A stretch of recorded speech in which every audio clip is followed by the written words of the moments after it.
Nama Presiden Joko Widodo diseret dalam gugatan perselisihan sengketa hasil Pilpres 2024 yang diajukan Anies Baswedan, Muhaimin Iskandar, dan Ganjar Pranowo Mahfud MD di Mahkamah Konstitusi. Mereka menyinggung kecurangan yang bersifat terstruktur, sistematis, dan masif.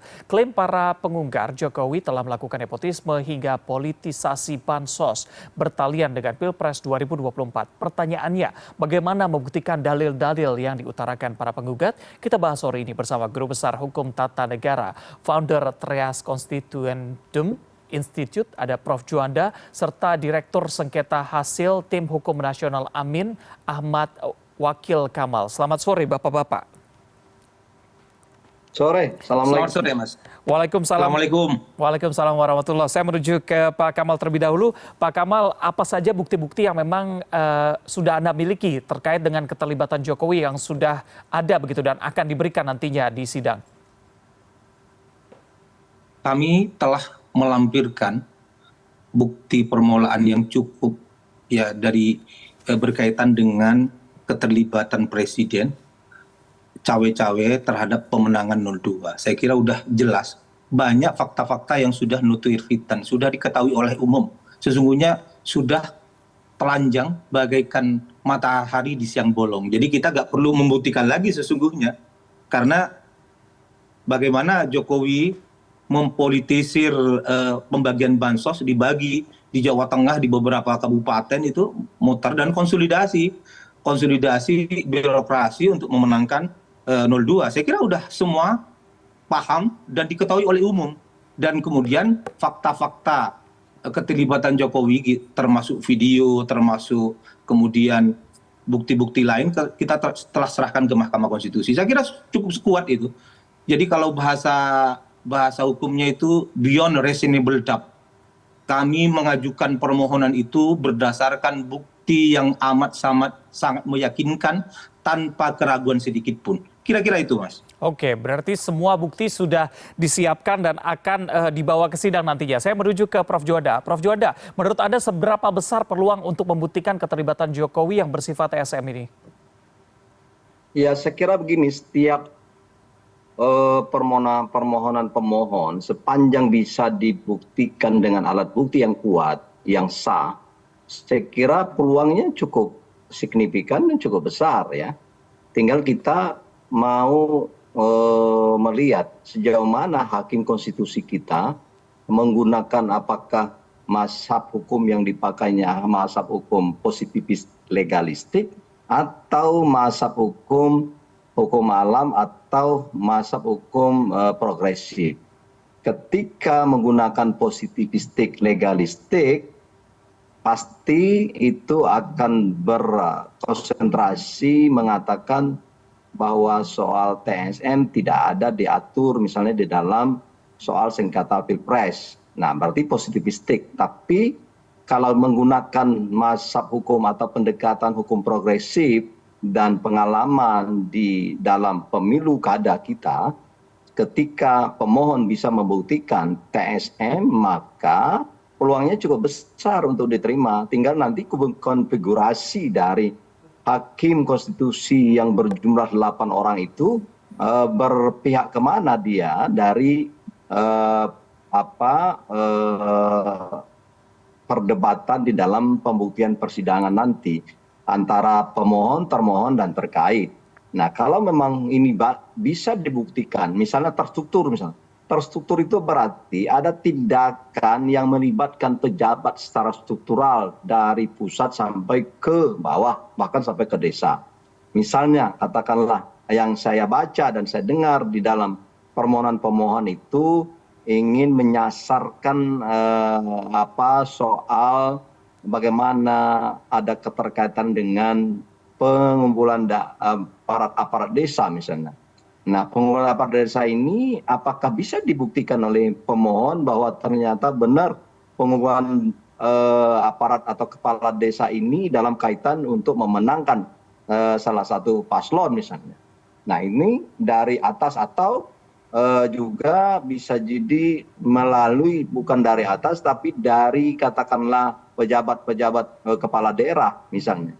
Nah, itu bisa dibuktikan secara akurat oleh pemohon, maka berarti terstruktur terbukti. Yang kedua adalah sistematis. Biasanya kalau terstruktur itu sudah bisa dibuktikan, maka biasanya ekor atau awalnya dilalui dengan perencanaan. Sistematis itu perencanaan. Jadi tindakan itu direncanakan dari awal. Kemudian tentu apakah ini adalah hanya satu daerah saja atau terjadi di banyak daerah atau banyak tempat. Nah, ketika tiga variabel ini bisa dibuktikan, maka hakim majelis banyak berpendapat, oh ini saya duduk di kursi majelis hakim yang mulia ini dalam rangka menunaikan tugas yang mulia untuk menegakkan konstitusi, untuk menegakkan hukum, untuk menegakkan keadilan. Menegakkan hukum artinya bisa hukum tertulis, bisa hukum tidak tertulis, ya. Artinya disitulah hukum dijadikan sebagai barometer adalah tentu keadilan. Ketika ini bisa, maka masa positivistik, legalistik yang hanya bersumber pada norma yuridis pasal-pasal akan dikesampingkan, tapi lebih dipentingkan adalah soal apa yang disampaikan oleh pemohon, misalnya keadilan substantif. Saya sependapat bahwa MK itu hadir dalam kerangka untuk menjaga konstitusi, menjaga hukum kita, menjaga dan menghadirkan keadilan ketika ada persidangan atau persengketaan seperti ini. Sepanjang itu bisa dibuktikan oleh pemohon, saya yakin dan percaya itu ada minimal beberapa hakim. Ya, mudah-mudahan banyak yang berpihak pada masa progresif, hukum progresif seperti itu. Baik. Tapi kalau misalnya ini tidak bisa dibuktikan oleh para pemohon, saya juga percaya ini akan kandas.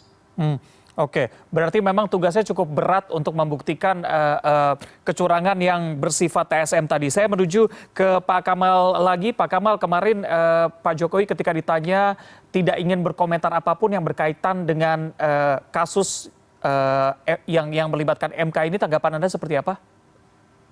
Jadi gini, dalam permohonan pemohon 01 ini ada dua pokok isu hukum yang utama, yaitu berkaitan dengan pendaftaran pasangan calon presiden dan wakil presiden 02 ini bermasalah secara hukum. Itu yang pertama. Jadi sehingga sesungguhnya proses pendaftarannya itu ada cacat hukum.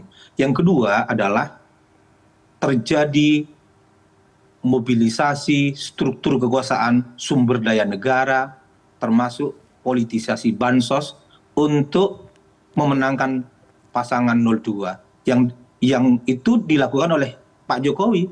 Kita tahu bahwa para penjabat gubernur, para penjabat bupati dan wali kota dikumpulkan di istana. Kemudian ada beberapa organisasi desa dikumpulkan di istana.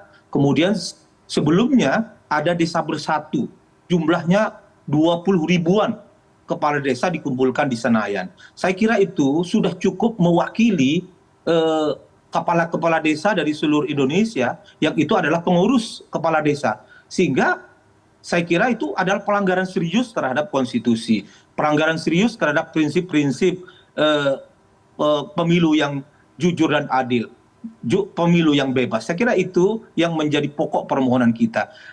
Prof. Juanda, kami dalam permohonan perlu digarisbawahi tidak menggunakan hujah atau dalil TSM, terstruktur, sistematis, dan masif. Akan tetapi kalau berkaitan dengan pendaftaran itu, yang cacat hukum itu bagi kami itu adalah ada persoalan pelanggaran terukur yang dilakukan oleh KPU. Seharusnya KPU tidak menerima pendaftaran Gibran karena pada waktu tanggal 25 itu belum ada PKPU yang baru, masih PKPU nomor 19 2013, sehingga aturannya belum diubah. Seharusnya Gibran setelah melalui proses verifikasi tanggal 29 Oktober harus dikembalikan kepada artinya tidak memenuhi syarat pada waktu itu. Sehingga itu ada pelanggaran terukur, kemudian diperkuat oleh putusan DKPP.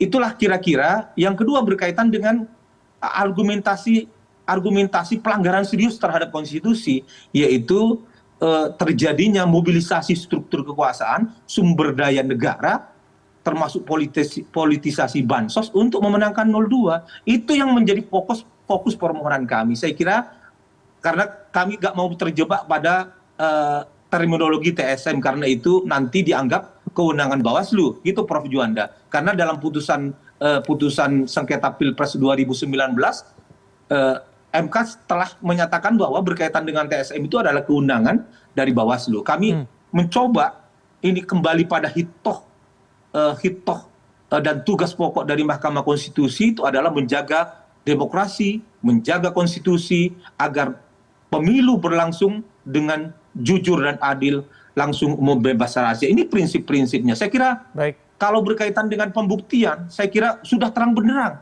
menjadi rahasia umum, sudah nutuir fitan bahwa Jokowi mendeklarasikan dirinya untuk berkampanye dan cawe-cawe untuk pemenangan 02. Saya kira udah semua orang tahu. Nggak perlu dibuktikan lagi itu. Baik. Kira-kira gitu. Baik. Saya menuju ke Prof. Juanda. Prof. Juanda, mungkin Anda bisa jawab singkat saja. Ini tanpa melibatkan Anwar Usman dalam PHPU ini, seberapa besar peluang MK untuk memperbaiki tingkat kepercayaan dari masyarakat? Iya, kalau saya lihat ya memang ini satu hal yang positif ya. Karena memang terbukti beliau berdasarkan putusan MK terjadi pelanggaran kode etik berat. Namun demikian berarti ada 8 lagi hakim konstitusi. 8 hakim konstitusi ini tentu ya tidak bisa lepas dari mazhab hukum dan sikap-sikap kenetralan mereka ini diuji di sini. Namun kalau menurut saya dari pengalaman beberapa putusan dari 8 dan memang ada 2 yang baru masuk ya, saya belum bisa menilai 2 ini, paling tidak dari 8 itu 6.